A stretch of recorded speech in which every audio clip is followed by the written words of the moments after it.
అధికారంలోకి కాంగ్రెస్ గవర్నమెంట్ వస్తేనే 6 గ్యారంటీలు అమలు చేయగలమని సీఎం రేవంత్ రెడ్డి గారు చెప్పారండి. దాని గురించి మీ ఒపీనియన్? అవునండి. ఎవరొచ్చినా కూడా ఏ అధికారులు వచ్చినా కూడా వాళ్ళు చెప్పే ప్రతి మేనిఫెస్టోలో పెట్టినవన్నీ ప్రతి ఒక్కళ్ళు ఎవ్వరూ చేయలేరండి.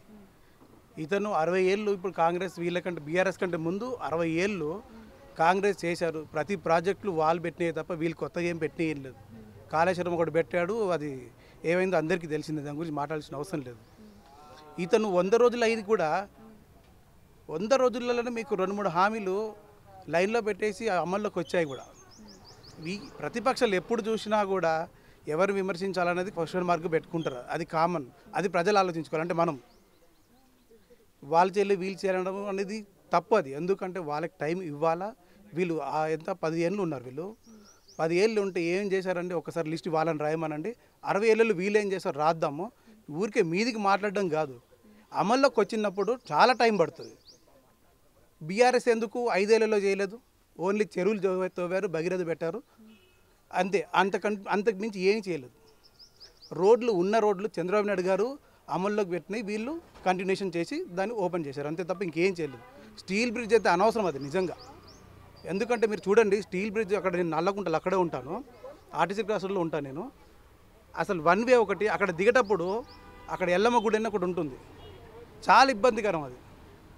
మేము స్టీల్ బ్రిడ్జ్ పెట్టామంటారు, అది అనవసరమైనది. అది ఒకటి పనికిమాలిన పని ఒకటి చేశారు బీఆర్ఎస్ వాళ్ళు. ఫ్లైఓవర్లు చంద్రబాబు నాయుడు పెట్టినవి మాత్రమే వీళ్ళు కంటిన్యూషన్ చేశారు. వీళ్ళు చేసిన కాళేశ్వరం అది కాలగర్భాల్లో కలిసిపోయింది, మన డబ్బులన్నీ పోయినాయి. అందుకు ప్రజలు ఈ టీఆర్ఎస్ని నమ్మడం అనేది చాలా క్వశ్చన్ మార్క్గా మారింది. అసలు నమ్మడము 5 ఇయర్స్లో ఏదో చేసేస్తాడు, ఉద్యోగాలు ఇచ్చేస్తాడు. మా ఫాదర్ కూడా క్యాన్సర్తో చనిపోయారు, మా పిల్లలకి జాబ్స్ వస్తాయని చెప్పి చూశారు, అప్పుడు బతికున్నారు. వీళ్ళు గెలిచాక అసలు దాన్ని ఊసేలేదండి.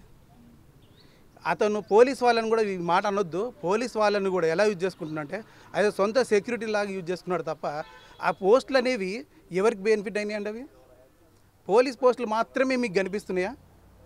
పిల్లలు చదువుకొని అక్కడ ఉన్నారు, రండి అశోక్ నగర్ రండి చూపిస్తాను నేను. ఎంతమంది ఉన్నారు అక్కడ?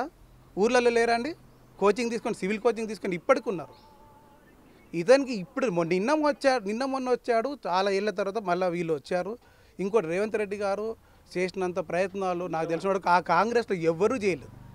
అతను గెలవడం చాలా గగనం. అది అతనికి కొంచెం టైం ఇవ్వాలి. అతని టైం ఇక్కడ 100 రోజుల్లో చేయండి, ఈ సంవత్సరంలో చేయండి. మీరు ఎన్నేళ్ళు చేశారు చెప్పండి? 100 రోజులు మీరు ఏం చేశారు చూపెట్టండి మాకు. ఎందుకు అంటారు మీరు? నేను అతని తరఫు నుంచి నేను మాట్లాడట్లేదు, ఒక ప్రజలుగా మాట్లాడుతున్నాను అంతే.